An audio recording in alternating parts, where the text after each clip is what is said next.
30 years ago, filmmaker Steven Spielberg created the Shoah Foundation shortly after his movie Schindler's List had brought the Holocaust to the big screens. He wanted to preserve the testimonies of genocide survivors.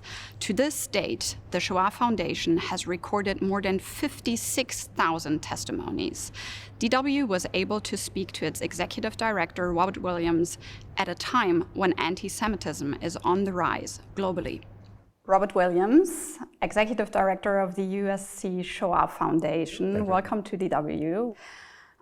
You came here to Berlin from the United States, where we have seen a lot of protests at US campuses lately in the past weeks. How have you been experiencing those pro-Palestinian protests? Joe Biden, the US president, has called them anti-Semitic. Do you agree with this description? I take issue with one aspect of the way that you characterized it. I think the notion that they are pro-Palestinian creates a false assumption that the other side is anti-Palestinian. I think those of us who care about anti-Semitism and peace in the Middle East certainly want the Palestinian people to live in peace. I would characterize these protests as anti-Israeli and at times anti-Semitic. There are always valid reasons to protest the actions of any government. More often than not, as of late, we've seen those protests, when they're directed at the State of Israel, devolve into anti-Semitic rhetoric, the use of anti-Semitic images, and yes, it has opened the door to the normalization of anti-Semitism in parts of my country. The protesters, though, the students, say that there is not enough pressure on Israel to end the war that has already killed more than 30,000 Palestinians in Gaza. And this is why they ask their universities to divest from Israeli companies and companies with connections to Israel or to the military. Are these not legitimate demands, in your opinion? Asking for cessation of civilian deaths in a military conflict is always a concern. I think there is a lack of critical thinking at play, in part. The number of civilian deaths, as reported by the Hamas-run Gaza Health Ministry, has not shifted significantly over the past couple of months. The fact that the information is coming to us from a known terror organization automatically makes some of those numbers suspect. We certainly know that civilians have died, and that's tragic. But in terms of the scale of civilian deaths by percentage, it's lower than any other more recent case of urban warfare, including some of the US military's incursions into Afghanistan and Iraq. The notion that US universities are somehow actively complicit in this at a leading level is also very suspicious. The idea of boycott as a form of protest has a long lineage, but to single out Israel and call for a complete boycott and divestment of Israeli goods and Israeli products, at the same time you have so many other military conflicts, so many other human rights abuses happening in other parts of the world where nobody talks about boycott or divestment, is suspicious. That is in part why we're concerned about rising anti-Semitism. The other aspect of this, quite honestly, is what we've seen on many campuses is, yes, there are some students and faculty involved. A very small number, but some.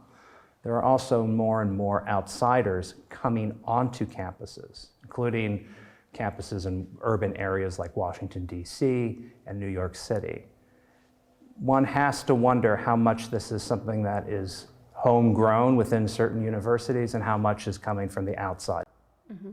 Because you mentioned the numbers of casualties in Gaza, the reason why also we use these numbers is that they have proven quite correct in past conflicts, actually, even though it's correct to stress that these are numbers provided by the Hamas-run health ministry in Gaza, but they are widely used also by the UN. Correct. But let us have like a closer look maybe at what is legitimate criticism of Israeli politics and when it becomes anti-Semitic rhetoric. You're an advisor to the International Holocaust Remembrance Alliance, in short IHRA.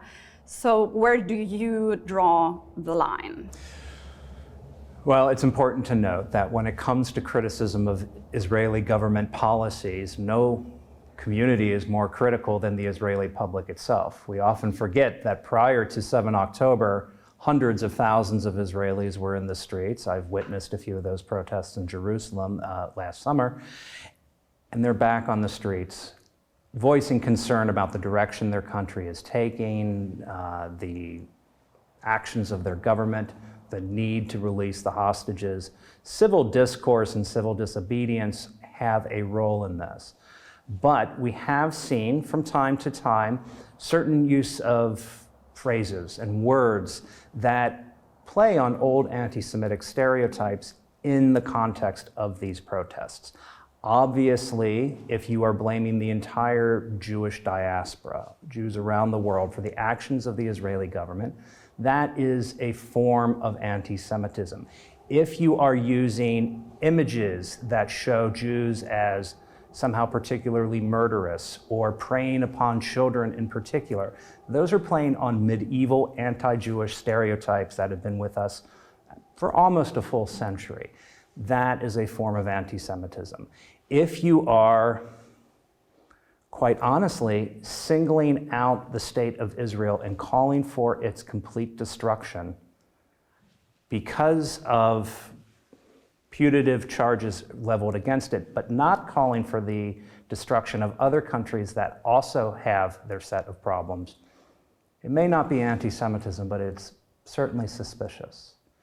The use of some of these working definitions of anti-Semitism, like the IHRA working definition, shine a light where there might be problems. They open an opportunity for us to have dialogue around these issues.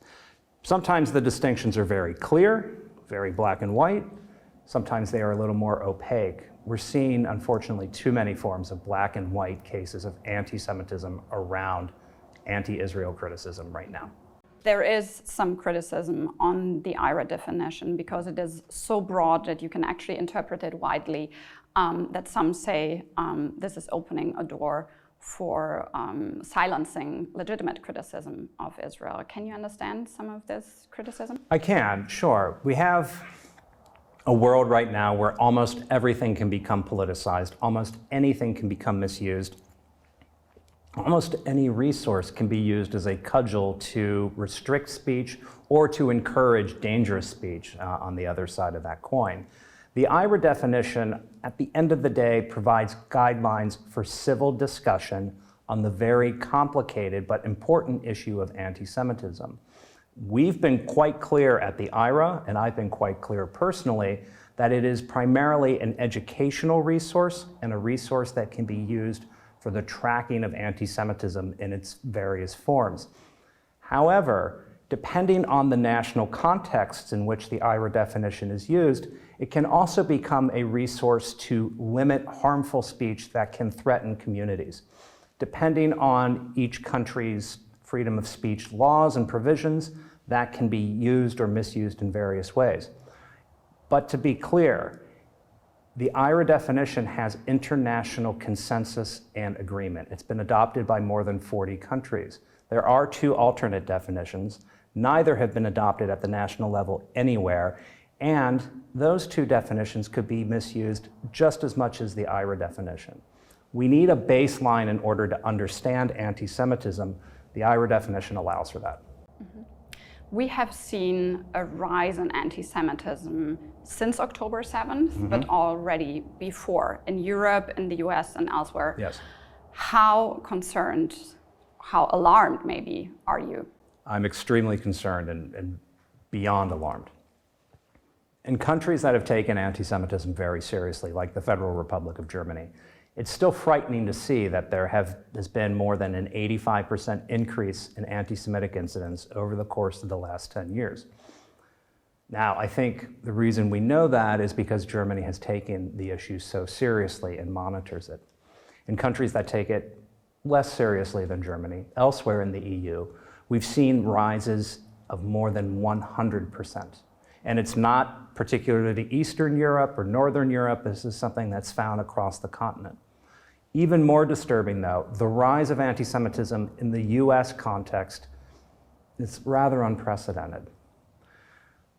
Jews have been in the United States, in North America actually, even before there was the United States, longer than there have been Jews in some countries in Europe, including Sweden. Violence against Jews was relatively rare until about 1915, but even then, it did not happen very often. Then in 2014, with the shooting of the Jewish Community Center in Kansas, one Jewish community after another has been subject to shooting attacks, hostage scenarios, arson attacks, and other forms of violence in the United States. This is something that has not happened in my country. The fact that it is threatens the reality that Jews who have been living in the US for centuries are reconsidering their role in our society, their place in our society. That's shameful, and it indicates a big problem that we have to address very quickly. I'm very encouraged to see the actions of the Biden administration on this front to try to turn this dangerous tide. How concerned are you about the rise of far-right parties in Europe, also in Germany? And North America. Yes, everywhere in the world. But even if we look at Germany, where many people, I think, thought that far-right parties had no chance in Germany. And now we can see that far-right parties like the AfD are gaining popularity. What do you think about that? It's always been in the quiet underbelly of post-war Germany, including in the former DDR, where you had nationalist parties, at least in certain contexts, accepted as part of the norm. So it's not as though it's come completely out of the blue. But the rise of certain movements over the last several years, beginning with Pegida and now AfD, it is a concern. But Germany is not the only former Axis country that has had to deal with the rise of far-right politics. Romania wrestles with this on occasion. Hungary, we know the current state of politics in Hungary. It's a challenge that all of our countries have. The best way to counter it is to try to shore up our liberal democratic values. The same is true of the United States. We have seen the rise of a form of populist politics that was never fully absent from the American political scene, but also not something that's been accepted on such a broad scale over the last few years. This is a real danger. It's a danger for the sake of fighting anti-Semitism as well, because what we've seen in the case of some of these far-right parties is a tendency to project themselves as, at the very least, pro-Israel, if not pro-Jewish. And why are they doing this? They're not doing it out of a love for the Jewish people. More often than not, they're doing it in order to excuse other policies they have that are biased against other groups, including Muslim communities that are coming in. All this does is separate communities, which is going to lead to more tension. It's the responsibility of good politicians, of which there are too few, to try to reunite our communities rather than pull them apart. I would like to speak about October 7th, because I know that right after the brutal terror attacks on Israel, you have started conducting interviews with survivors of October 7th. What is the significance of this day also for the Shoah Foundation? Why did you start doing these interviews? So I was actually brought to the Shoah Foundation to do two things. One, to increase our focus on the Shoah before the last of the Holocaust survivors leave us, and to build a focus on contemporary anti-Semitism. To that end, we were in the process of starting to build a collection of about 10,000 testimonies of survivors of anti-Semitic violence since 1945. One of the areas that we were focusing on were the survivors of anti-Semitic terror attacks. Now, our plan was and remains to start that collection with the 1994 EMEA bombings in Buenos Aires. Then 7 October happened. We knew that we had a responsibility to go in the field to take testimonies from survivors of that anti-Semitic terror attack as well, which is why we moved so quickly. We've now taken 400 of those testimonies, and they will become part of this anti-Semitism collection we're building. these people were still in the middle of the trauma. I mean, there are still hostages, more than 100 hostages being held by Hamas and other Islamist militant groups in Gaza. There's also Holocaust survivors who survived October 7th. How was it to conduct these interviews with people who have not yet even have time to process any of this? So the reason we took the testimonies so quickly, it's in part based on my experience as a historian of the Holocaust. There were very few attempts at the end of the war to take testimony of Holocaust survivors. One large exception actually happened at Buchenwald when the US Army interviewed survivors of that camp to take their testimonies for something that became known as the Buchenwald Report. And when you look at these written testimonies from 1945 and 1946, you see a high degree of historical accuracy, but also a tendency for the fresh trauma to obscure some of the memory. Then if you go ahead, in this case 40 to 50 years, and you look at the testimonies given by Buchenwald survivors in the 1990s, you see that they remember some of the facts, but they've also rediscovered things that they hid in their dark recesses of their psyche, as well as they have a better grasp on the emotions that they felt on those days. So what we've been doing with these 7 October survivors, we took 400 within the first few months of that attack, but we're going to return to them in 2, 5, 10 years, whenever they've had a moment to process their trauma, for another set of interviews.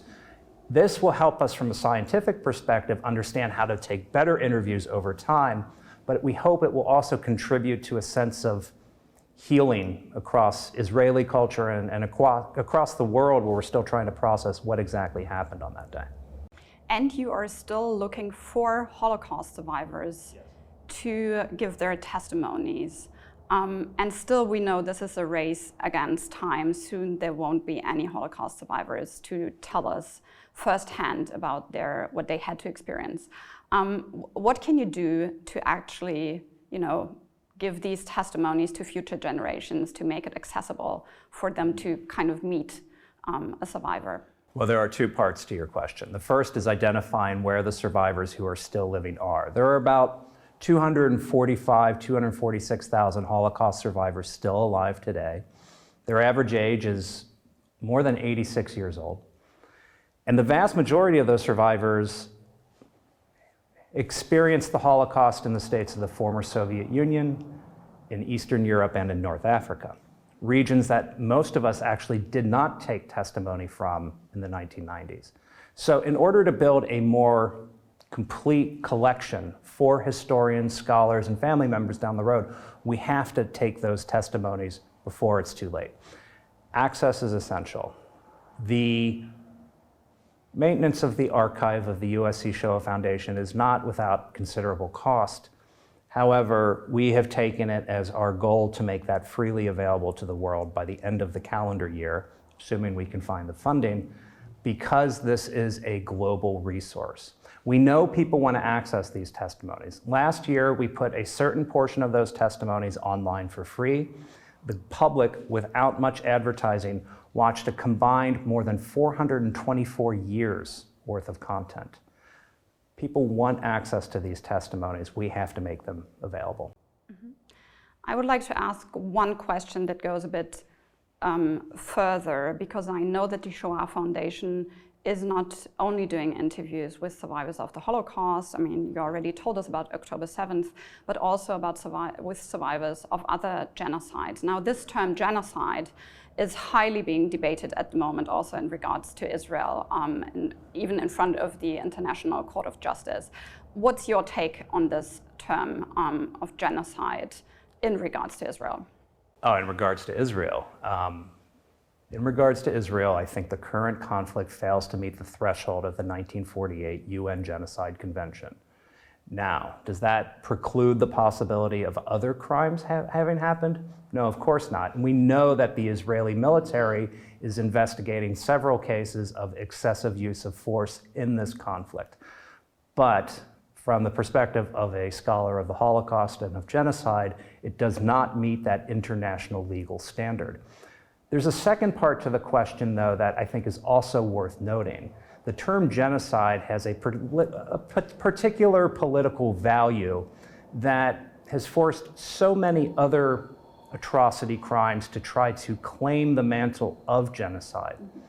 From the perspective of a survivor of any of these incidents, does it really matter if you were the survivor of an act of ethnic cleansing, or a mass atrocity, or a war crime, or a genocide? Not really. Ultimately, these terms end up becoming used as political tools that inhibit global peace.